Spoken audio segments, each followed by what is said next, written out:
सतीशला मागच्या महिन्यात प्रमोशन मिळून तो आता पुणे पाटबंधारे विभागात एक्झिक्युटिव्ह इंजिनियर म्हणून रुजू झाला होता।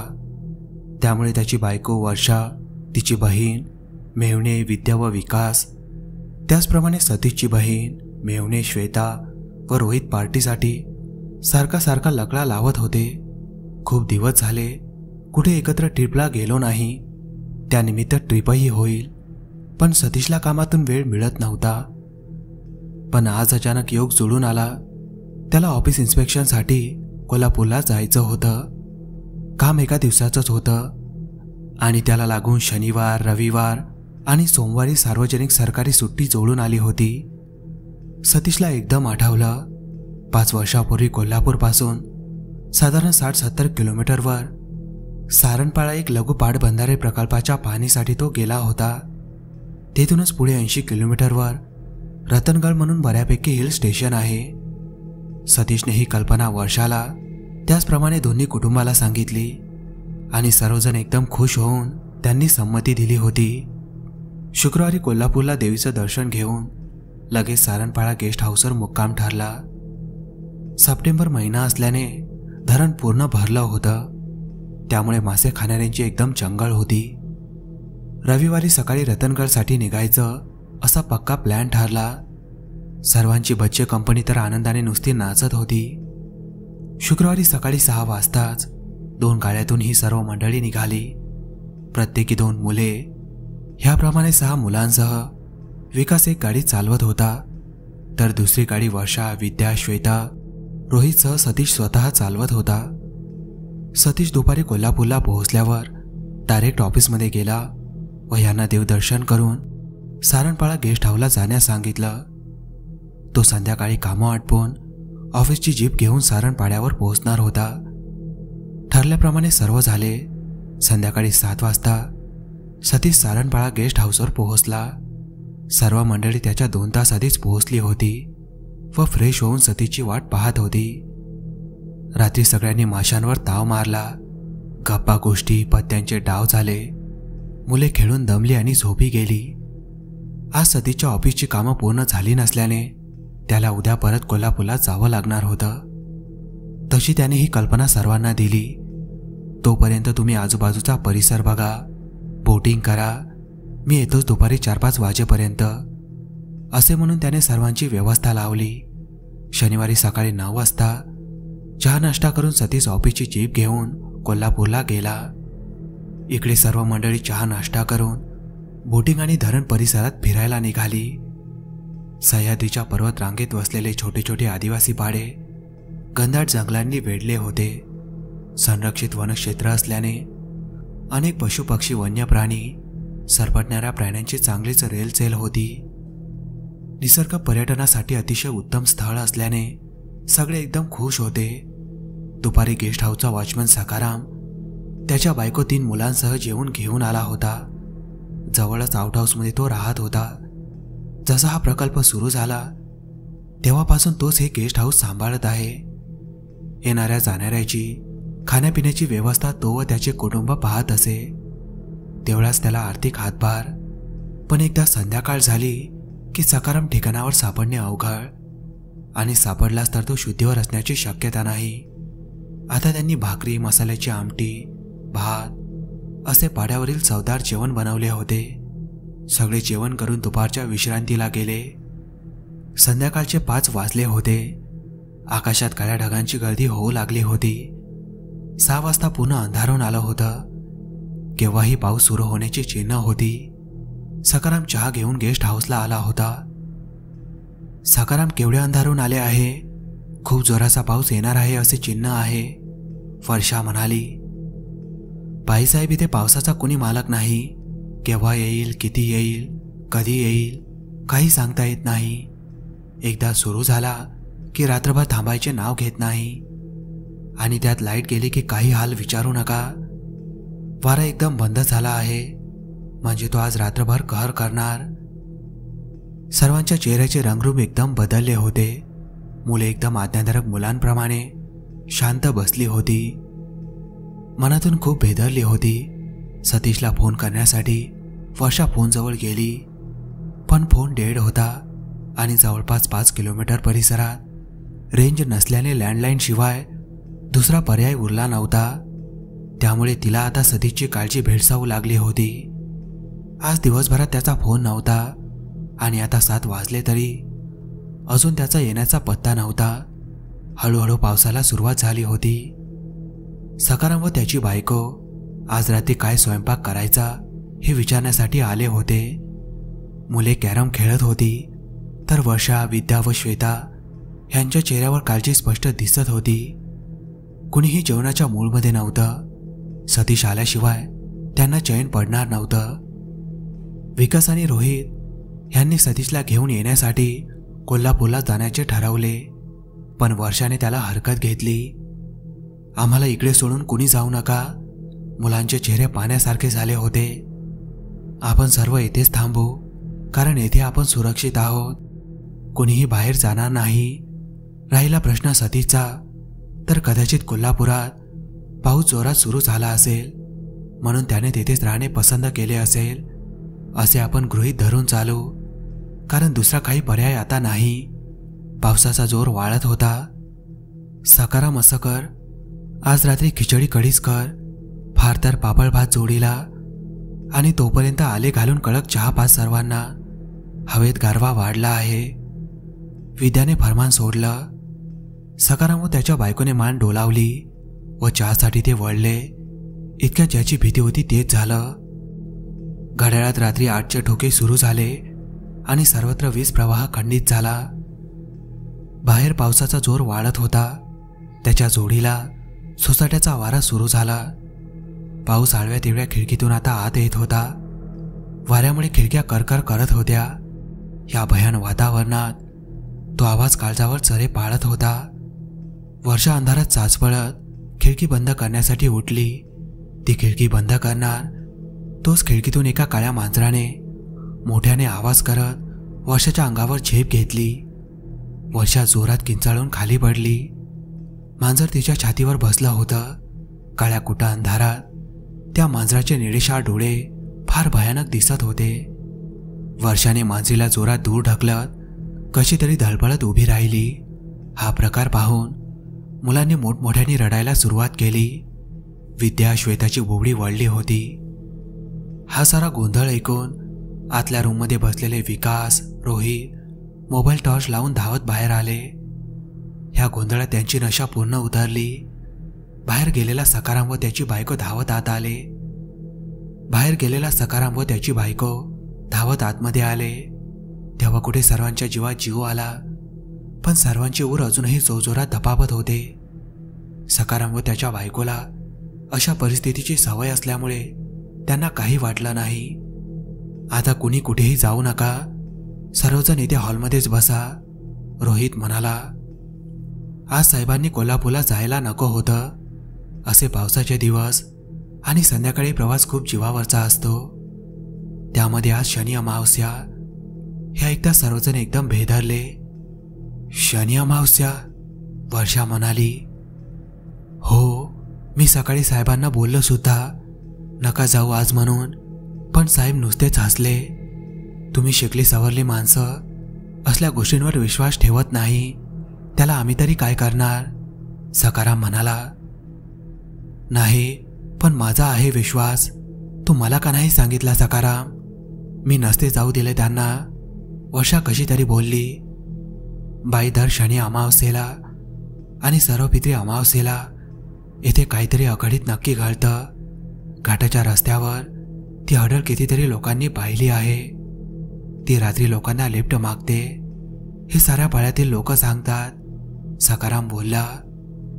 माझी बायको सुद्धा 5 वर्षापूर्वी अशाच पावसात येथेच अंगावरती समोर पिंपळाचे झाड पडून मेली.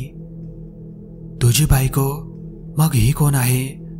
आश्चर्याने विकासनं विचारलं. वाटलेच मला साहेब तुम्ही हा प्रश्न विचाराल म्हणून. ही माझी दुसरी बायको आहे. सकू 5 वर्षापूर्वी मेली. त्यानंतर हिच्याशी लग्न केलं. सकूचं पोरगं खूप लहान होतं, त्यावेळी फक्त 6 महिन्याचं. त्या पिंपळावर मुंजाचा वास असायचा आणि सकूचा ह्यावर अजिबात विश्वास नसल्याने ती नेहमी ह्याची हेटाळणी करायची. संध्याकाळी दिवा लावायची नाही आणि मलाही लावू द्यायची नाही. आणि त्या दिवशी मुंजाने बरोबर डाव साधला. गेस्ट हाऊसवर कोल्हापूरचे एक साहेब, आमदार आणि गावचा सरपंच ह्याची पार्टी रंगली होती. पाऊस धुवाधार चालू होता. आमदारांनी मला दारूसाठी वेगळे पैसे दिले होते. मी मासे घेऊन आलो आणि दारू पिऊन घरात पडलो होतो. रात्रीचे 11 वाजले असतील. सकुणे माशांचे कालवण घेऊन गेस्ट हाऊसवर जात असताना त्या मुंजाने तिच्यावर झळप घातली. तो मोठा पिंपळ तिच्या अंगावर पडला आणि सकू गेली. त्या पिंपळाच्या जागी आता नवीन पिंपळ उगवला आहे. अजूनही माझी सकू अधूनमधून लोकांना पिंपळाखाली दिसत असते. शनी अमावस्येला तर नक्की. ह्या बायकोला तर खूप वेळा दिसली आहे. ती तिच्या मुलाला भेटायला येत असते. तिचा जीव गुंतला आहे त्या पोरात. सकारामने सविस्तर वृत्तांत कथन केल्यावर सगळ्यांची पाचावर धारण बसली. कुणी कुणाशी बोलत नव्हतं. मुले आपल्या आई वडिलांना मिठी मारून बसली होती. घड्याळात 10चे ठोके पडले आणि सर्वांचे मोबाईल एकदम बंद झाले. त्यामुळे मोबाईल टॉर्च पण आता बंद पडले होते.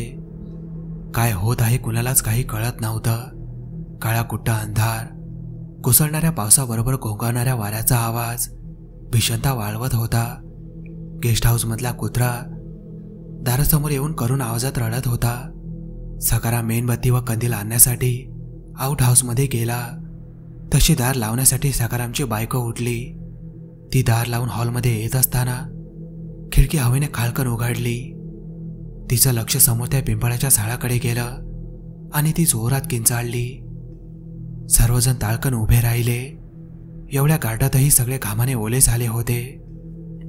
विलास सर्व मुलांना घेऊन आधीच आतल्या रूममध्ये गेल्याने फार मोठा अनर्थ टळला होता. सर्वांची बोबडी वळाली होती. हॉलमध्ये संपूर्ण अंधार. सगळे त्या पिंपळाकडे पाहत होते. एवढ्या अंधारात नऊवार साडी नेसलेली, केस मोकळी सोडलेली एक बाई हातात फळफळता कंदील घेऊन उभी असलेली सर्वांना दिसली. ती एकटक इकडेच बघत असल्याचं सर्वांना जाणवत होतं. थोड्या वेळाने ती हळूहळू चालत मुलीच्या रूममध्ये होती त्या दिशेने सरकताना दिसली. कर्र आवाज करत हॉलचा दरवाजा हळूहळू उघडताना दिसला. सकाराम त्या अंधारात हातात कंदील घेऊन आत आला. ते दृश्य इतकं भयानक होतं की सर्वजण मटकन खालीच बसले. मुले घाबरतील या भीतीने कोणी आवाज करत नव्हतं. सकाराम जसा आतमध्ये आला ती पिंपळाखालची बाई अचानक गायब झाली. सर्वांनी सकारामला पहिल्यांदा ती खिडकी बंद करायला लावली. आता तू इथून हलू नको.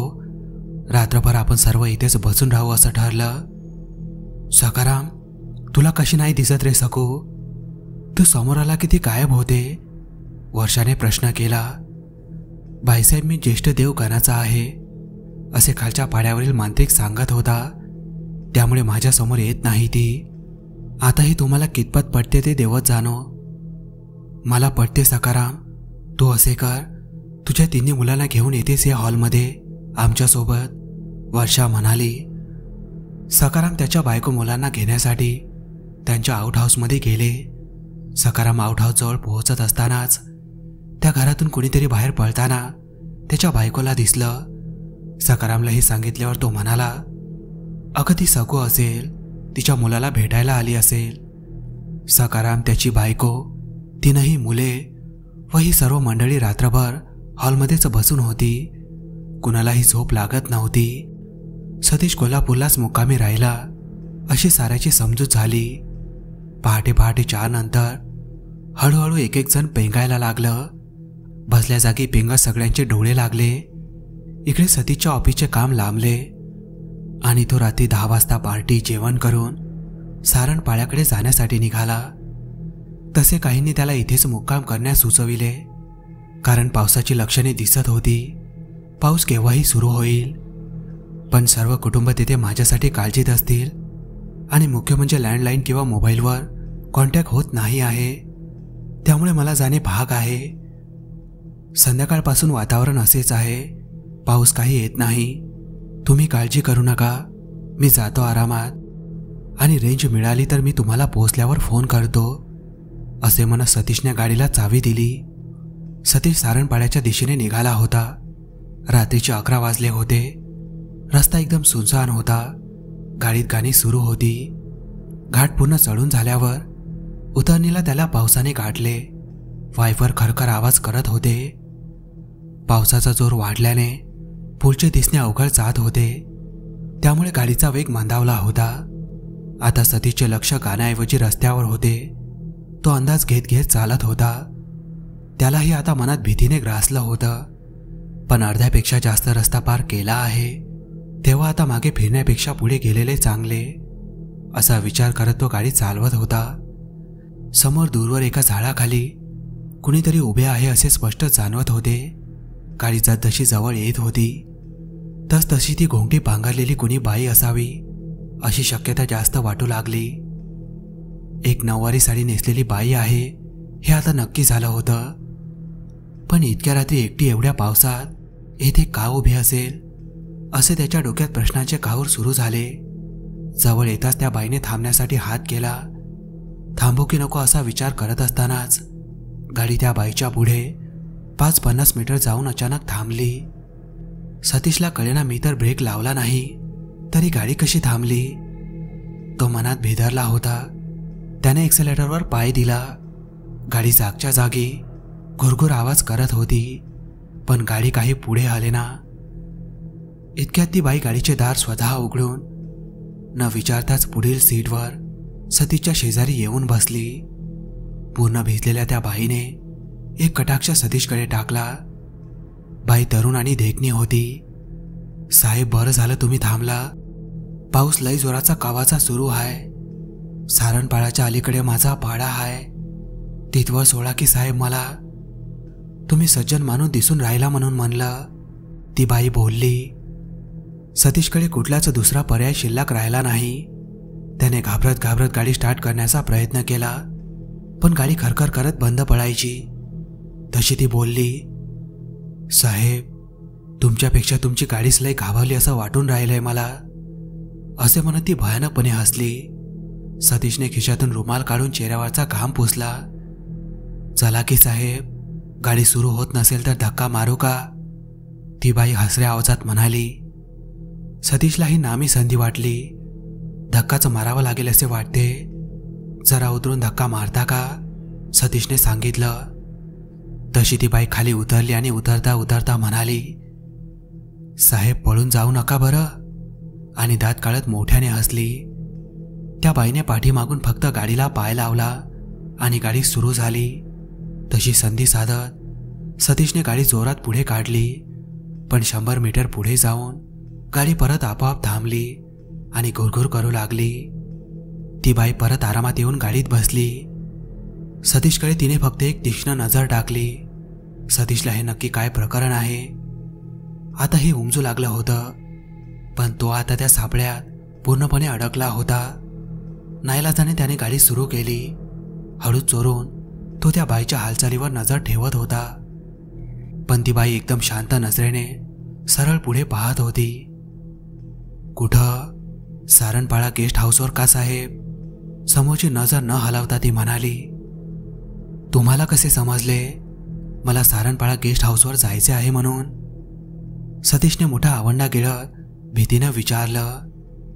बस का साहेब, स्मशान घाटावर गेले होते म्हणत तिने एक नजर तिरप्या डोळ्याने सतीशकडे टाकली. नंदोईच्या मौतीत गेले होते. पोरगं घरी शेजारणीकडे ठेवून आली म्हणून निघावं लागलं बघा एवढ्या पावसात. आणि रातचं म्हणलं तर आम्हा आदिवाशांना नाही भ्याव वाटत रातचं. आमची रात्रीशी दोस्ती आहे, तिनं खुलासा केला.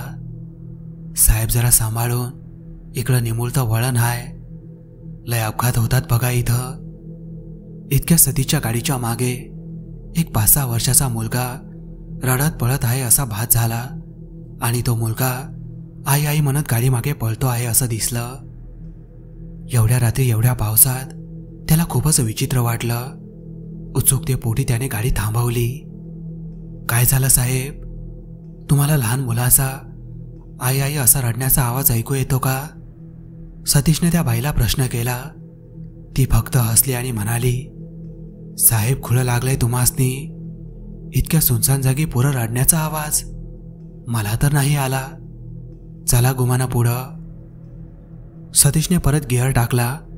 थोडं पुढे गेल्यावर परत तसेच. लहान मुलगा गाडीच्या मागे आई आई करत रडत पळण्याचा आवाज. आता त्याने नीट कानोसा घेतला. तो भास नक्कीच नव्हता. त्याने फक्त एक नजर त्या बाईकडे टाकली. ती फक्त त्याच्याकडे पाहून हसली आणि म्हणाली, साहेब मला नाही येत आहे आवाज. चला आता, नाहीतर इथं सकाळ व्हायची. सतीशने आता काय व्हायचे ते हो असा विचार करत गाडी पुढे नेली. एका मोठ्या वळणावर गाडी वळाली. पुढचे काही दिसत नव्हते. गाडी थांबवा साहेब. ती बाई जोरात ओरडली, समोर रस्त्यावर झाड पडलंय बघा आडवं. असे म्हणताच सतीशने करकचून ब्रेक मारला आणि तोंडावरून घाम पुसण्यासाठी रुमाल काढला. बाप रे, आता कसे जायचे पुढे? रात्रभर ह्या पावसात बसावे लागेल की काय? सतीश म्हणाला. मी आहे ना साहेब, कशाला घाबरता? गाडी थोडी मागे घ्या. डाव्या हाताला एक कच्चा रस्ता आहे. तो पुढे ह्या रस्त्याला जाऊन भेटतो. जरा जंगलातील आहे, पण दुसरा मार्ग नाही आता. पाऊस थांबायचं नाव घेईल असं वाटत नाही बघा. चला घ्या मागं गाडी. सतीशने निमूटपणे गाडी रिव्हर्समध्ये टाकली आणि डाव्या बाजूने तो कच्चा रस्ता लागला. पावसामुळे खूप चिखल झाला होता. गाडी खूप हळूवार चालवावी लागत होती. बाजूला दाट जंगल, पावसाबरोबर झाडांची सळसळ विचित्र आवाज करत होती. गाडी चिखलात रुतण्याची भीती वेगळीच. आणि सर्वात महत्त्वाचे म्हणजे ही बाई आपल्याला नक्की कुठे नेते आहे ही शंका त्याला खूप भेडसावत होती. तो गाडी चालवतच आहे, किती वेळ झाला माहीत नाही. हातातील घड्याळही बंद पडलं होतं, पण दुसरा पर्याय तरी कुठे होता? गाडी आता चिखलात पूर्णपणे रुतली होती. पुढे जाणं अशक्य होतं. साहेब आता एक काम करू. ती समोर झाडाखाली झोपडी दिसते ना, ते आमच्या शेतातील खोपटा आहे. रातच्याला राहू तिथं, मग सकाळी निघू घरच्याला. घाबरू नका साहेब. गाडीचे हेडलाईट सुरू ठेवत पुढे ती बाई आणि मागे सतीश चिखल पाणी उडवीत कसे तरी त्या झापापर्यंत आले. तिने खोलीतील चिमणी शोधत तिथे प्रकाश केला. सतीशने हातातील कीचे बटन दाबत गाडीचे हेडलाईट बंद केले. दोघंही पावसात चिंब भिजले होते. तिने उभे असलेली खाट आडवी केली आणि सतीशला बसायला सांगितलं. ती आत जाऊन लुगडं बदलून आली आणि सतीशला एक कापड दिला. साहेब ह्याला पुसा डोकं, लय भिजलात, सर्दी पकडल. सतीशच्या मनातील भीती आता हळूहळू कमी होऊ लागली होती. ती बाई त्याला काही अपाय करणार नाही ह्याची त्याला खात्री पटत चालली होती. तिने घरातील काही काटक्या चुलीत सरकावून जाळ केला. एका पातेल्यात बाहेर पडत असलेल्या पावसाचं पाणी गोळा करून तिने गूळ आणि थोडी चहापत्ती टाकून बिन दुधाचा चहा केला. सतीशकडे त्या कोऱ्या चहाचा ग्लास सरकवत म्हणाली, घ्या साहेब चहा. जरा हुशारी येईल याने. सतीशने चहा घेतला. त्याला थोडी तळतरी आली. साहेब, एका वर्षापूर्वी इथला आमदार असाच पावसात निघाला होता राज्याला आणि पडलं झाड त्याच्या गाडीवर आणि तो जागच्या जागीच गचकला. हे ऐकता सतीशने ऊर धपापत तिच्याकडे पाहिलं. ती एकदम स्थिर होती. आता त्याला त्या बाईचे पाय पाहायचे होते, पण ती मांडी घालून चुलीच्या निखाऱ्यावर अंग शेकत होती. कोण? झालके पाटील आमदार. जवळजवळ सतीश किंचाळला. हो साहेब, त्योच. शनी अमावस्या होती त्या दिवशी आणि त्याचा मैतर सारणपाड्याचा सरपंच तो बी असाच मेला एका शनी अमावस्येला. रात्री ओट्यावर झोपला होता आणि पडलं ना पिंपळाचं झाड त्याच्या भोकांडी. खेळ खाल्लास. सतीश डोळे विस्फारून तिच्याकडे पाहत होता. पोरांमध्ये जीव गुंतला आहे बाईचा साहेब. सावत्र आई लय पाण्यात पाहते पोराला, लय छळ करते त्याचा. सकारामला दारूच्या नशेत फुरसत नाही. कुठेतरी त्याची चांगली व्यवस्था व्हायला हवी, म्हणजे त्याच्या आईचा जीव सुटल. नक्की काय होतंय हे आता सतीशच्या चांगलं लक्षात आलं होतं. तो फक्त इतकंच म्हणाला, सखूबाई काळजी सोडा आता. पोराची जबाबदारी मी घेतो आहे. त्याला पुण्याला चांगल्या हॉस्टेलमध्ये ठेवेल, शिक्षण करेल, निश्चिंत राहा. तिने हलके असं चुलीवर हात शेकत सतीशकडे पाहिलं. लय उपकार होतील साहेब तुमचे. चला, पहाट होत आली आहे, निघावं म्हणते आता. तेवढी काळजी घ्या. मन ती जंगलात पाठमोरी अदृश्य झाली. सतीशच्या आकलन शक्ती पलीकडे होतं हे सारं. कुणाला सांगितलं तर विश्वास बसणार नाही, पण होतं खरं. बाहेर उजेडायला लागलं होतं. पाऊसही थांबला होता. त्याने बाहेर येऊन पाहिलं तर काय, गेस्ट हाऊस समोर दिसत होतं. त्याने एकदा झाप्याकडे, एकदा सखूबाई अदृश्य झाली त्या जंगलाकडे पाहिलं आणि तो गेस्ट हाऊसच्या दिशेने चालू लागला. त्या गेस्ट हाऊसचा दरवाजा 3-4 वेळा त्याने ठोठावला. सकारामने दार उघडलं. सर्व मंडळी बसल्या बसल्या झोपी गेली होती. सतीशच्या आवाजाने सगळ्यांना जाग आली. सतीशला दारात पाहून सगळ्यांच्या जीवात जीव आला. हॉलमधील सर्व दृश्य पाहून सतीशला अंदाज आला होता की नक्की येथे काय घडले असेल. पण त्याच्याबरोबर जे झाले होते ते सगळ्यांना कसे काय सांगावे हा प्रश्न होता. सगळ्यांचा सतीशला प्रश्नांचा भडीमार सुरू झाला. कुठे होता रात्रभर? सतीशने अगदी शांतपणे सांगितलं, खूप पाऊस सुरू असल्याने मी कोल्हापुरातच मुक्काम केला. तुम्ही काळजी कराल म्हणून पहाटे पाऊस थांबल्यावर निघालो. सगळ्यांचा जीव भांड्यात पडला. प्रत्येकाने घडलेला सारा प्रकार सांगितला. सतीश शांतपणे सर्व ऐकत होता. यावर तो इतकाच म्हणाला, या जगात काही गोष्टी आपल्या आकलन शक्तीच्या बाहेर असतात, ज्यावर जास्त विचार करू नये. घडल्या प्रकारामुळे सगळ्यांचा आता ट्रिपचा मूळ ओसरला होता. चहा नाश्ता करून आजच आपण पुण्याला निघूया असा सर्वांचा सूर होता. मुले आतल्या रूममध्ये झोपली होती. सगळे आंघोळ करून चहा नाश्त्यासाठी डायनिंग टेबलवर जमले होते. चहा नाश्ता झाला. सगळे आपापल्या बॅग भरून तयार झाले. सतीशने सकारामला व त्याच्या बायकोला बोलावलं. सकाराम, माझ्या डोक्यात एक कल्पना आहे. सखूबाईच्या मुलाला मी पुण्यात शाळेत शिक्षणासाठी घेऊन जातो. त्याची जबाबदारी माझी. त्याला चांगल्या हॉस्टेलमध्ये ठेवेन. तुला जेव्हा आठवण येईल तेव्हा तू येत जा भेटायला आणि दिवाळी उन्हाळ्याच्या सुट्टीत तो येत जाईल तुझ्याकडे. अनपेक्षित प्रश्नांनी सकाराम चक्रावला. साहेब, पण हे कशासाठी? अरे काही नाही, आमची सामाजिक संस्था आहे, ती हे काम करते आणि तुझ्या तुटपुंच्या पगारात हा संसाराचा गाडा चालवणं जळ जात असेल म्हणून तेवढाच तुला आधार. सकारामच्या बायकोला तर सोन्याहून पिवळं झालं होतं. ती आनंदाने तयार झाली. सकाराम तिच्या रोजच्या कडकडीला त्रासला होता. मुलाचे भले होते आहे हे पाहत तो तयार झाला. वर्षा मात्र या साऱ्यामुळे चक्रावून गेली होती. तिने थोडी धुसफूस आदळा आपट केली. सतीशने तिला बाजूला घेऊन फक्त इतकेच सांगितलं, मी तुला गाडी सर्व काही सांगतो. तुला जर नाही पटले तर त्या मुलाला आपण परत इथे आणून सोडू, चालेल? तेव्हा कुठे वर्षाने संमती दिली. सगळ्यांनी गाडीत सामान ठेवलं. सकारामही मुलाला सोडायला त्यांच्याबरोबर पुण्याला निघाला होता. 2 गाड्यात ही सर्व मंडळी आणि ऑफिसच्या जीपमध्ये फक्त सतीश आणि वर्षा असे दोघेच बसले होते.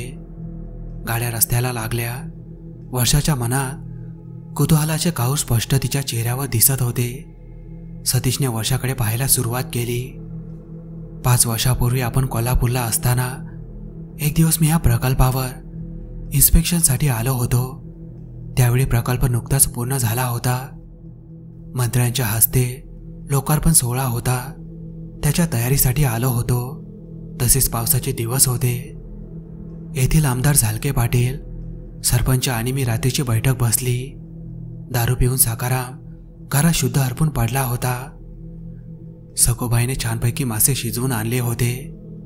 आमदार व सरपंचाला दारू आता चांगली चढली होती. सखूबाईंचे तारुण्य पाहून त्यांची नियत फिरली. त्यांनी तिच्या पदराला हात घालण्याचा प्रयत्न केला. सखूबाईने प्रतिकार केला. त्या तिघात खूप झटापट झाली. मी ती सोडवण्याचा प्रयत्न करत होतो. आमदार व सरपंचाला असे करू नका म्हणून विनवत आणि समजावत होतो, पण ते दोघे ऐकण्याच्या मनस्थितीत नव्हते. त्या झटापटीत सखूबाई जोरात भिंतीवर आदळली गेली. त्या भिंतीवर एक टोकदार खिळा होता. तो खिळा सखूबाईच्या डोक्यात घुसला. बाई जागीच गेली. सकारामला पत्ताच नाही. आमदार आणि सरपंच यांची नशा खाळकन उतरली. आता काय करायचे दोघे विचारात पडले. मी काही न करता ह्या साऱ्यात गुंतलो होतो. त्या दिवशी असाच मुसळधार पाऊस पडत होता आणि शनी अमावस्याच होती. ह्या धुवाधार पावसामुळे गेस्ट हाऊसमधील जुने पिंपळाचे झाड रात्री कोसळले होते. आमदाराच्या डोक्यात युक्ती सुचली. सखूबाईच्या अंगावर झाळ पडले आणि त्यात ती गेली असा बनाव रचला. मी काही न करता त्यात गोवलो गेलो होतो. मला त्याची साथ देणे गरजेचे होते, नाहीतर त्यांनी मला अटकावले असते आणि स्वतः मात्र सुटले असते. राजकारणी लोक काय करतील काही भरोसा नाही. आम्ही तिघांनी मिळून त्या झाडाची एक मोठी फांदी खूप प्रयत्नाने वर उचलली. त्याखाली सखूबाईची बॉडी अशी ठेवली होती की तिच्या डोक्याला मार लागून ती गेली असा भास निर्माण केला. नंतर आमदाराने पोलीस बळावरती केस दाबली. पण सर्वत्र सखूबाईच्या अंगावर झाळ पडून ती गेली हेच चित्र उभे केले गेले. त्यानंतर सतीशने काल रात्री त्याच्यासोबत जे जे घडले ते सविस्तर वर्षाला सांगितलं. वर्षा अवाक होऊन आता फक्त शून्यात बघत होती. तिला सतीशने घेतलेला निर्णय आता पटला होता. सकारामच्या मुलासाठी एवढे करणे जरुरीचे होते. मित्रांनो, ही थरारक भयकथा तुम्हाला कशी वाटली कमेंटमध्ये सांगायला विसरू नका. भेटूया लवकरच अशाच एका थरारक भयकथेसोबत.